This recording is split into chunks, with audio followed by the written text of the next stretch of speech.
خواجہ قطب الدین ہمیں بتانے لگے کہ ایک دفعہ میں اپنے پیر صاحب یعنی خواجہ معین الدین چشتی جن کا مزار اجمیر میں ہے، المتوفا 633 ہجری، اب چل رہا ہے 1442 ہجری، 1442 ہے، وہ 633 میں فوت ہوئے ہیں۔ ان کے پاس بیٹھا ہوا تھا تو ایک شخص آیا اور اس نے آ کے عرض کی کہ حضرت میں آپ کا مرید ہونا چاہتا ہوں۔ تو انہوں نے کہا مجھے پہلے کلمہ سنا،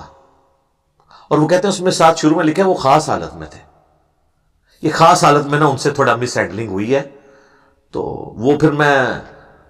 خادم رضوی والی بات کروں گا جو وہ کہا کرتے تھے کہ نو ہلکا نہ جانو جڑا پونکدا جے نبی اتے پونکدا جے، نعوذ باللہ من ذالک صلی اللہ علیہ وآلہ وسلم۔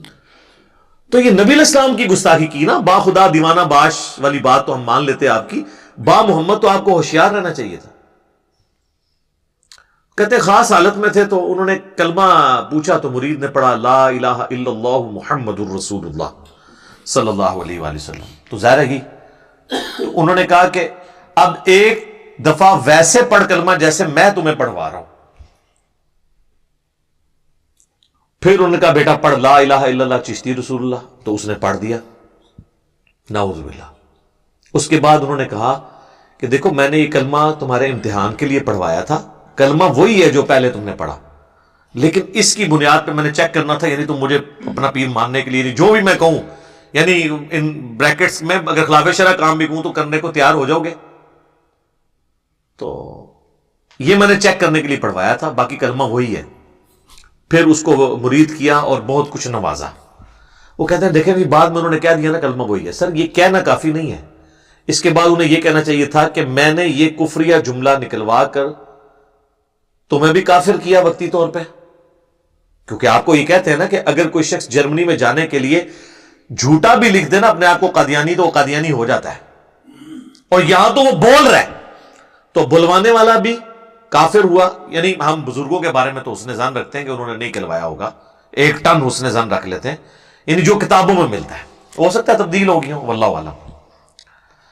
تو اس کے بعد ان کو خود بھی کلمہ پڑھ کے مسلمان ہونا چاہیے تھا، اور کہتے کہ بیٹا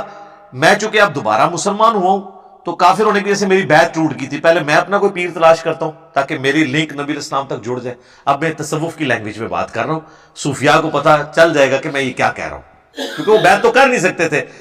کلمات کفر کے بعد تو اپنی بیعت ٹوٹ گئی اور نکاح بھی سے ٹوٹا۔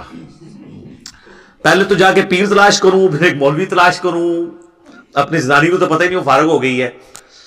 پھر تینوں مرید کرنا، پھر تیری بھی زنانی جڑی ہے وہ بھی نکاح پڑھواواں، یہ پوری کرالریز اس کی بنتی ہے، اس سے چھٹکارا ممکن نہیں ہے۔ تو یہ لیم ایکسکیوزز ڈیوائس کرتے تھے۔ بہرحال یہ میں نے مبارکباد غیر مشروط پیش کی، لیکن یہ میری گزارشات ہیں، اور یہ اتنا بھی خوش ہونے والی ضرورت نہیں ہے، اس لیے کہ انہوں نے واقعہ نکالا نہیں ہے، اس میں چشتی کی جگہ محمد لکھ دیا ہے بس صلی اللہ علیہ وآلہ وسلم، واقعہ اپنی جگہ موجود ہے، اور وہ اتنا ایمبیگوس واقعہ ہو گیا، یعنی چور اپنی لنگوٹی چھوڑ جاتا ہے نا، اس سے تو بہتر تھا پورا واقعہ نکال دیتے۔ اب اس میں یہ لکھا ہوا ہے کہ وہ مرید سے پوچھا کلمہ کیا پڑھتا ہے، اس نے کہا ان کا ایک بار اب اس طرح پڑھ جس طرح میں کہہ رہا ہوں، اونج مان جی وڈے مندے نے ٹھیک ہے، بقول مصباحی صاحب کے۔ تو اب وہ جو وڈوں نے جو پڑھوایا تھا وہ تو اپنے نام کا پڑھوایا تھا، انہوں نے اس چشتی کو محمد بنا دیا، اور پھر اس کے بعد اگلے جملے ہیں کہ نہیں کلمہ اس نے پڑھ جس طرح پہلے پڑھتا تھا، تو اب وہ ظاہر ہے پتہ چل جائے گا کہ بعد میں کچھ اور پڑھایا، تو اب وہ واقعہ گڑبڑ ہو گیا، لیکن وہ جس کو کہتے ہیں نا لک بشکاری ہے، یعنی چارپائی پہ آپ سر اس طرف رکھ لیں، پاؤں اس طرف، پاؤں کو ادھر لے جائیں ساری طرف، یعنی وہ تو واقعہ انہوں نے نکالا نہیں ہے سر، یہ پہلے تو اپنی تصحیح کرے سوال کرنے والے، انہوں نے اس واقعے میں صرف اس لفظ کو چینج کر کے چشتی کو کر دیا ہے، تو یہ تو اور لوگوں کو مصیبت میں ڈال دیا ہے، یہ پورا واقعہ نکال دیتے، لیکن اس پہ بھی ہم نے راضی نہیں ہونا۔ اگر آپ پورا واقعہ نکالیں گے تو کیا کہہ کے نکالیں گے کہ یہ بات کتاب و سنت کے خلاف ہے، تو سر اس میں تو ہزاروں باتیں کتاب و سنت کے خلاف لکھی ہوئی ہیں، وہ تو پوری کتاب کی چھانٹی ہونے والی ہے، سوائے ان آیات اور احادیث کے جو صحیح سند سے ثابت ہیں۔